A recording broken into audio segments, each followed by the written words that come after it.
Hello everyone. हम लोग chapter पढ़ रहे थे square root and cube roots. कल मैंने बताया था स्क्वायर रूट्स, स्क्वायर किसको बोलते हैं और स्क्वायर रूट किसको बोलते हैं, क्यूब किसको बोलते हैं और क्यूब रूट किसको बोलते हैं, स्क्वायर कैसे फाइंड आउट करते हैं और स्क्वायर रूट्स कैसे फाइंड आउट करते हैं। कल पार्ट 1 वीडियो जो पार्ट 1 हमने बनाया था उसमें मैंने डिटेल में मेंशन किया है और समझाया है, और ये भी मैंने बताया है कि स्क्वायर रूट्स और क्यूब रूट्स कैसे कैसे फाइंड आउट करते हैं। दो तरीके थे, फ्रैक्शन मेथड और डिवीजन मेथड, और दोनों को मैंने पिछले वीडियो में एक्सप्लेन किया है। आज हम लोग देखेंगे कुछ एग्जांपल्स जिससे कि किस टाइप के क्वेश्चन स्क्वायर रूट और क्यूब रूट से रिलेटेड आते हैं, किस टाइप के क्वेश्चन आते हैं, उस क्वेश्चन को हम लोग यहाँ पे एक बार समझेंगे, देखेंगे। तो यहाँ पे पहले हम लोग एक जो है स्क्वायर रूट निकाल के देखें। जैसे कि मान लीजिए आपको दे दिया है क्वेश्चन में कि √6 की वैल्यू कितनी होगी। इसको √6 की वैल्यू कैसे फाइंड आउट करें, तो √6 की वैल्यू हम डिवीजन मेथड से फाइंड आउट करेंगे। सबसे पहली बात कि हम डिवीजन मेथड निकालेंगे, लगाएंगे, डिवीजन मेथड से फाइंड आउट करेंगे। तो अब डिवीजन मेथड क्या होता है, एक बार ये एग्जांपल हम लोग यूज कर लें, उसके बाद से फिर मैं बताता हूँ कि कैसे इसकी वैल्यू आती है। तो हमने डिवीजन मेथड के लिए क्या बोला था, पहले बात कि 6 को हम जो है 6 हो या कोई भी डिजिट हो उसको पेयर वाइज लिखते हैं। तो बट यहाँ पे 6 है तो 6 1 डिजिट है, तो हम इसको कोई पेयर नहीं बनाएंगे, सिर्फ सिंगल डिजिट से हम इसको डिवाइड करेंगे। तो आंसर हम लोग ऊपर लिखते चलेंगे। तो हम सबसे पहला स्टेप तो हम लोग पेयर बनाते थे, खैर यहाँ पे पेयर बनाने की ज़रूरत नहीं है। दूसरा स्टेप लेते थे कि हम उस नंबर से इस 6 को डिवाइड करेंगे जिसको हम स्क्वायर करके जो वैल्यू आए, स्क्वायर करने के बाद जो वैल्यू आए, या तो वो 6 हो या तो 6 के नियरर। तो यहाँ पे हम 1 को लेंगे तो 1 × 1 कुछ नहीं होगा, 1 ही रहेगा। फिर 2 लेंगे तो 2 का स्क्वायर करेंगे, 2 × 2 यानी कि 4। 3 लेते हैं तो 3 × 3 यानी कि 9 हो जाएगा। तो हमें 3 यानी कि हम यहाँ पे 2 ही ले सकते हैं। यहाँ हमने लिया 2, कितनी बार ले जाएंगे, 2 बार। तो 2 × 2 हो गया 4, माइनस किया कितना आया 2। अब हम ये तो पहला स्टेप था। दूसरा स्टेप हमने ये बोला था कि हमको नेक्स्ट क्या करना है कि ये जो हमने यहाँ पे रिजल्टेंट हमारा निकला है वही रिजल्टेंट इस नंबर में ऐड कर देंगे। क्या, नेक्स्ट टाइम हमको डिवाइड करने के लिए, डिवाइडर बनाने के लिए, तो यहाँ पे हम ऐड कर देंगे। कितना आया 4। ओके, अब यहाँ पे हमको डेसिमल लगाना पड़ेगा। ऑब्वियसली यहाँ पे भी हमने डेसिमल लगाया तो हमने बोला कि हम पेयर में नंबर या जीरो जो लेते हैं वो पेयर में लेते हैं। तो हम पेयर में हम जीरो यहाँ पे लिखेंगे और ये जीरो जो है कहाँ गया, नीचे। तो यहाँ की वैल्यू कितनी हो गई, 200। ठीक है, अब नेक्स्ट हमने फिर से वही बोला था कि हम उतने ही डिजिट लेंगे जिसको हम उतने ही बार मल्टीप्लाइड कर सकें। जैसे कि अगर मान लो हम 41 लिए, यहाँ पे हमने 1 लिया, तो 1 लेने से तो 1 × 1 ये यहाँ 1 लिया, ये हो गया 41 × 1 कितना हो जाएगा 41, जो कि 200 से बहुत दूर है। तो अब हम लोग लेंगे क्या, 2। तो अगर यहाँ पे हमने लिया 2 और इसको हम 2 बार मल्टीप्लाई किए तो 42 × 2 कितना हो गया 84 भी 200 से अभी बहुत दूर है। तो ऐसे ही हम चेक करते चलेंगे और जो नियर नंबर आएगा उससे हम लेंगे। तो यहाँ पे हम मैं 4 टाइम्स अगर लेके चलता हूँ तो यहाँ पे हमारा हो गया 4 और यहाँ पे हो गया 4। अब 4 टाइम अगर हम मल्टीप्लाई करेंगे 44 × 4 तो क्या हो जाएगा, 4 × 4 क्या हो जाएगा, 4 × 4 हो जाएगा 16, यहाँ हो गया 6, रिमाइंडर बचा 1, फिर 4 × 4 16, रिमाइंडर 1 प्लस हो जाएगा 17, 176 आया, जो कि 200 से नियर अबाउट। अगर हम 45 लेते हैं तो 45 × 5 हो जाता है, वो 200 से एक्सीड कर जाता है, यानी कि ऊपर चला जाता है। अब यहाँ आया 200 माइनस 176, अब इसको हम लोग माइनस कर देंगे तो 10, यहाँ पे 10 और 10 - 6 क्या हो गया 4।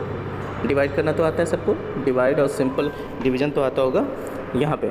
तो अब यहाँ पे हम एक 1 हासिल लेंगे जिससे कि यहाँ 10 हो जाएगा, 10 में से 6 गया 4। यहाँ बचा 9, 9 में से 7 के कितना बचा 2,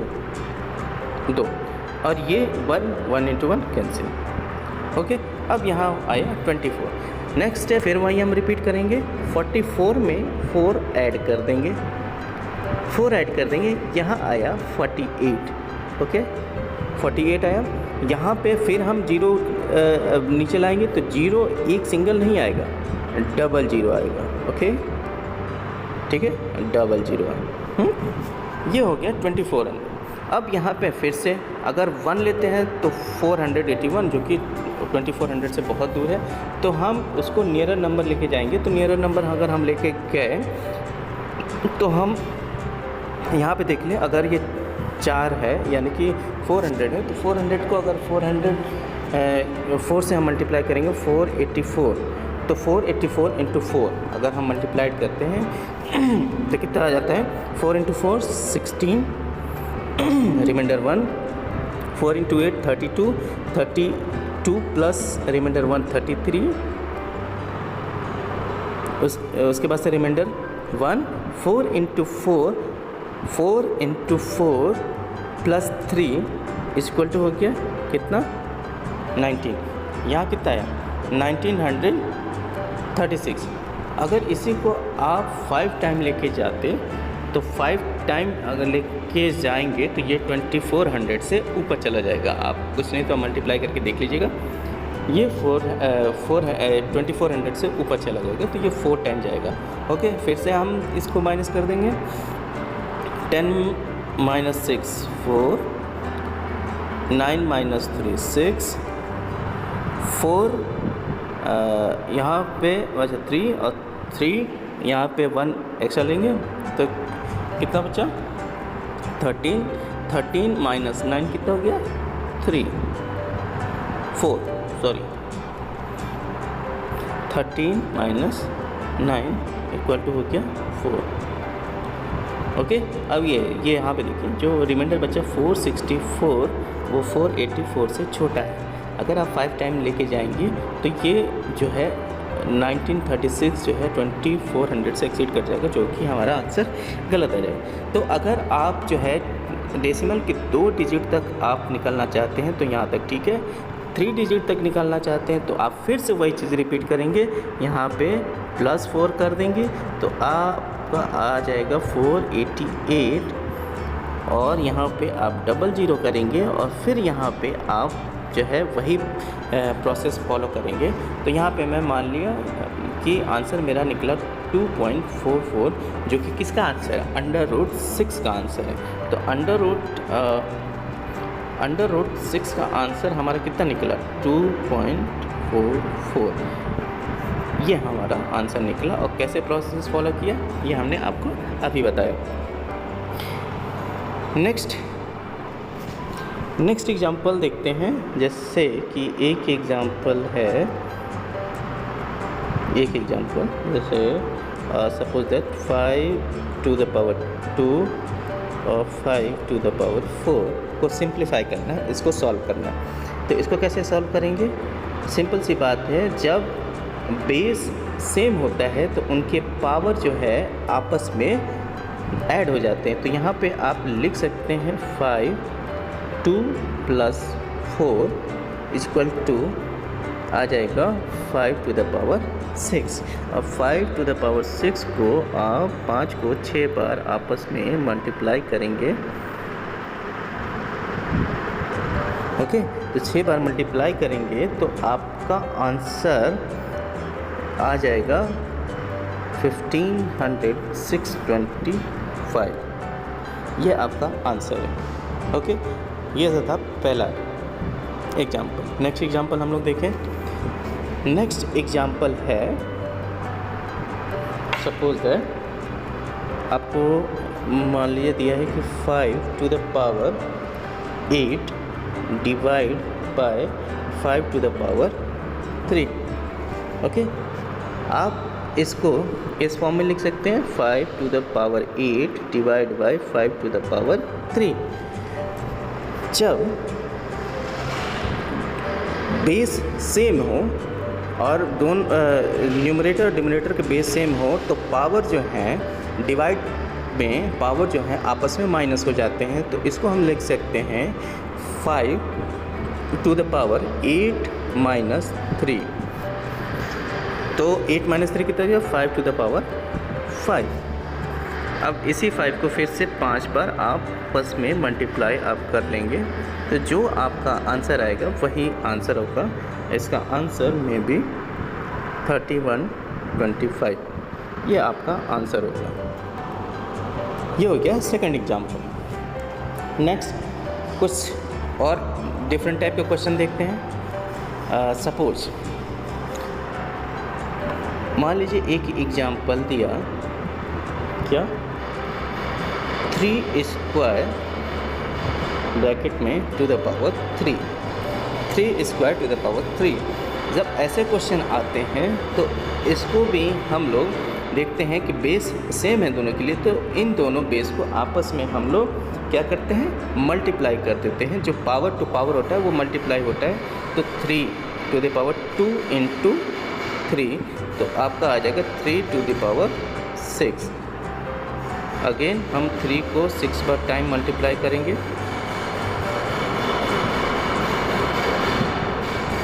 6 टाइम मल्टीप्लाई करेंगे आपका आंसर आएगा 729। ये आपका आंसर हो जाएगा। इस टाइप के क्वेश्चन आपको ऐसे मिलते रहेंगे। नेक्स्ट क्वेश्चन हम लोग देखें। नेक्स्ट क्वेश्चन अगर आपके पास आता है सपोज दैट कि एग्जाम्पल है suppose 11 divide by 12 to the power 3। इनको आपको सिंप्लीफाई करना है। तो सिंप्लीफाई करना है तो ऑब्वियसली जो टू द पावर 3 है 11 पे भी टू द पावर 3 हो जाएगा, 12 पे भी टू द पावर 3 हो जाएगा। तो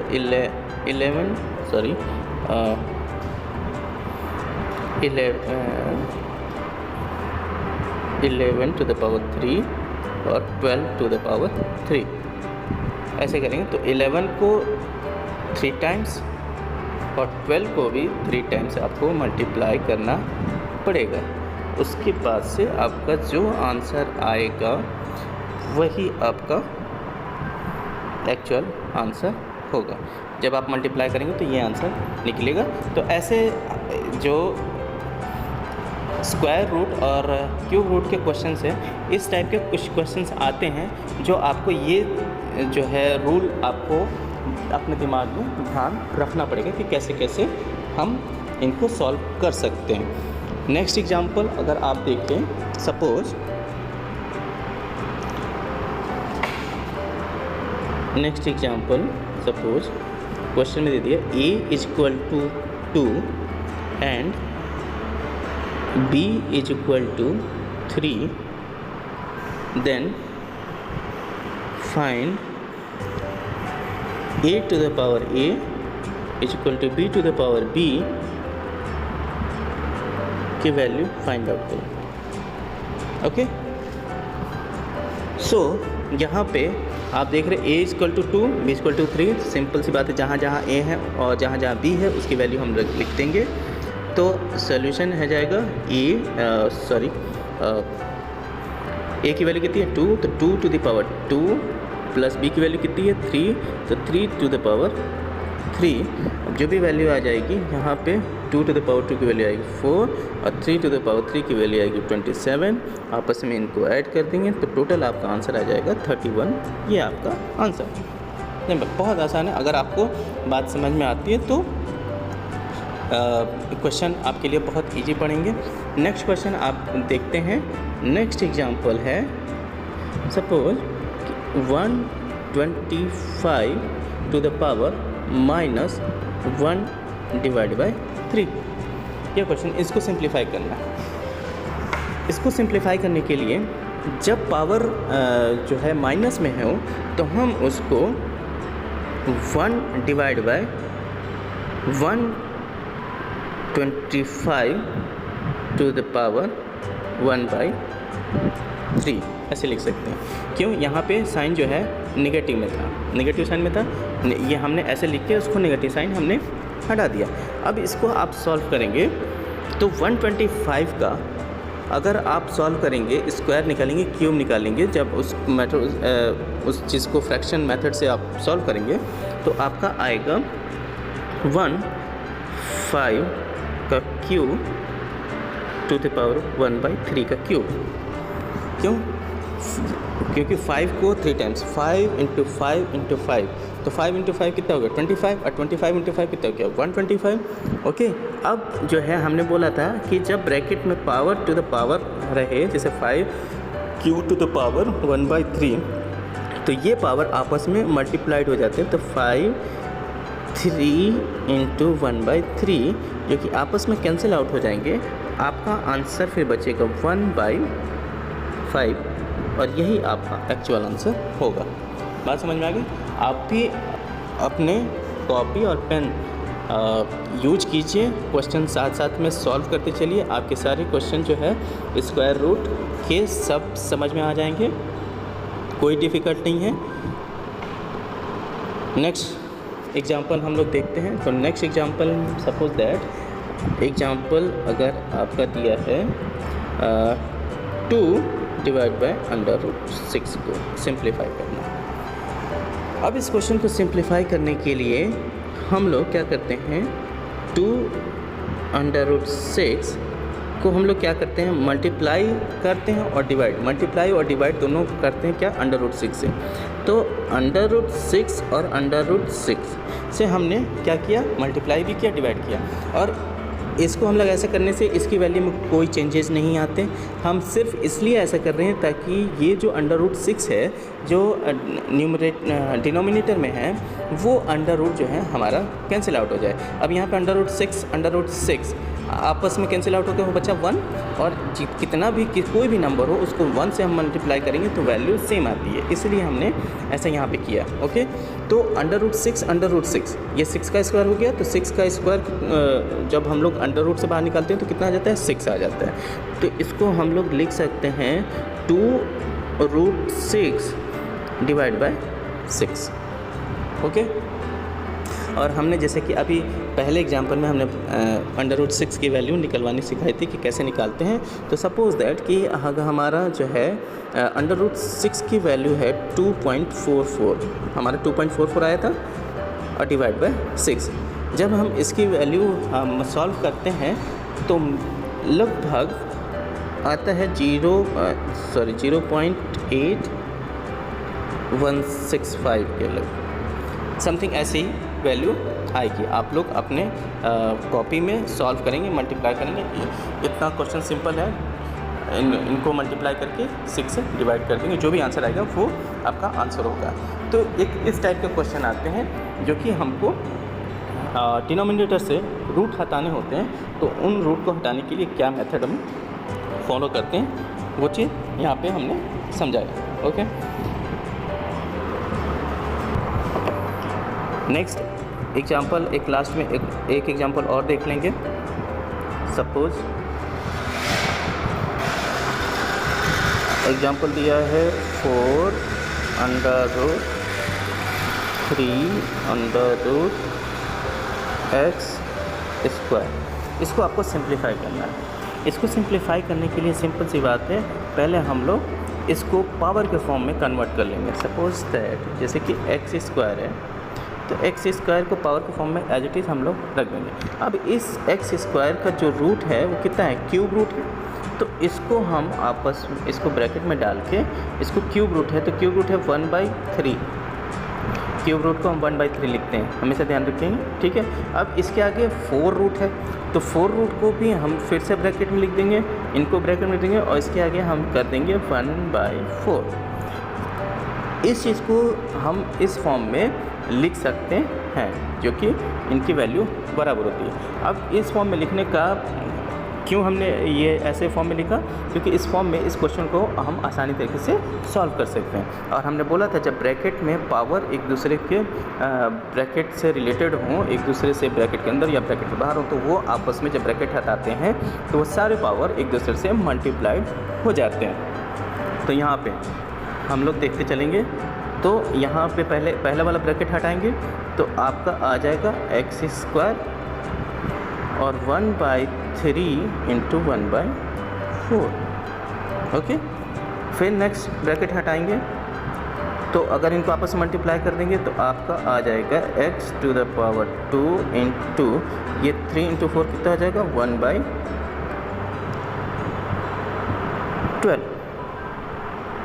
ओके, 1/12 और ये फिर आपस में हम डिवाइड करेंगे तो 2 इंटू 2 1 2 और 2 6 12 तो आपका आंसर आ जाएगा 6 टू द पावर 1/6। ये आपका आंसर है। तो इस टाइप के क्वेश्चन को ऐसे हम लोग सॉल्व करते हैं। तो आज के लिए हम इतना ही देखेंगे, इतना ही क्वेश्चन, इतना ही एग्जाम्पल जो है आज के लिए हम लोग समझेंगे। आपके पास बुक होगी तो आप जो है ज़रूर रफ कॉपी निकालिएगा, इन टाइप के क्वेश्चनों को ज़रूर सॉल्व कीजिएगा। और कल पार्ट 3 में मैं बताऊंगा और दिखाऊंगा कि कॉम्पिटिटिव एग्ज़ाम्स में किस टाइप के क्वेश्चन आते हैं और उस क्वेश्चन को कैसे हम विदिन अ मिनट हम आसानी से सॉल्व कर सकते हैं। तो कॉम्पिटिटिव टाइप के एग्ज़ाम्स के लिए अगर देखना है तो कल पार्ट 3 मैं आपके लिए लाऊंगा। वो कल जो पार्ट 3 उसको भी आप ज़रूर देखिएगा और सारे वीडियोस देख के आप जो है पढ़ना सीख जाएंगे और क्वेश्चन जो है कैसे कैसे सॉल्व होते हैं वो आप जरूर सीख जाएंगे। अभी